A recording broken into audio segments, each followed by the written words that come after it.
২৪-এর মতো ৭১-এ দেশের মানুষকে অরক্ষিত রেখে আওয়ামী লীগ নেতারা পালিয়ে গিয়েছিল বলে মন্তব্য করেছেন বিএনপির মহাসচিব মির্জা ফখরুল ইসলাম আলমগীর। দুপুরে মহান স্বাধীনতা দিবসের আলোচনা সভায় এই মন্তব্য করেন তিনি। সভায় বিএনপির শীর্ষ নেতারা বলেন, সংস্কারের উসিলায় নির্বাচন পেছানোর ষড়যন্ত্র করা হচ্ছে। মোশাররফ তালুকদারের ক্যামেরায় কাউসার আহমেদের রিপোর্ট।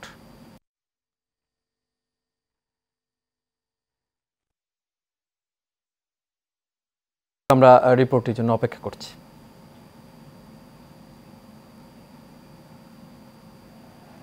মহান স্বাধীনতা ও জাতীয় দিবস উপলক্ষে বিএনপির আলোচনা সভা, যেখানে বেশিরভাগ বক্তার মুখেই উঠে এসেছে স্বাধীন দেশে আওয়ামী লীগের দুঃশাসন, নির্যাতন এবং পরাধীনতার গল্প।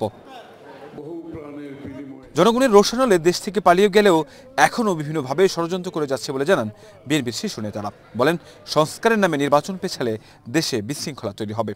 জাতীয় সংসদের নির্বাচনের দিন তারিখ ঘোষণা করব, কিন্তু এই নিয়ে আজকের এই স্বাধীনতা দিবসে আমরা আলোচনা করেছি। সন্দেহ পোষণ করছে জনগণ যে এই নিয়ে ষড়যন্ত্র হচ্ছে। আমরা বলতে চাই যে নানাভাবে উছিলা সৃষ্টি করা হচ্ছে। এখন তারা অনেকেই একটু বেপরোয়া হয়ে গেছে।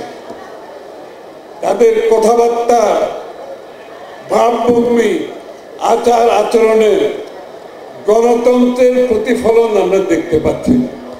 এ সময় বিএনপি মহাসচিব বলেন, আওয়ামী লীগ কখনো গণতন্ত্রে বিশ্বাস করত না, তাই তাদেরকে কোনো গণতান্ত্রিক সুবিধা দেওয়া হবে না।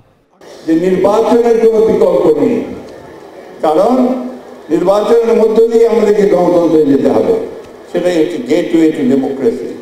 এই ডেমোক্রেসি ছাড়া আমরা মনে করি না যে আর কোনো সিস্টেম আছে যে সিস্টেম জনগণের কল্যাণ করতে পারে।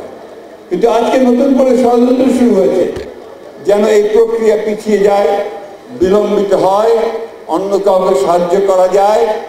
বক্তব্যে সমালোচনা করেন বিভিন্ন রাজনৈতিক দলের। জানান, ১০০ গাড়ি নিয়ে শোডাউন দিলেই জনগণের সাথে সম্পৃক্ত হওয়া যায় না। কাউসার আহমেদ, এশিয়ান টেলিভিশন, ঢাকা।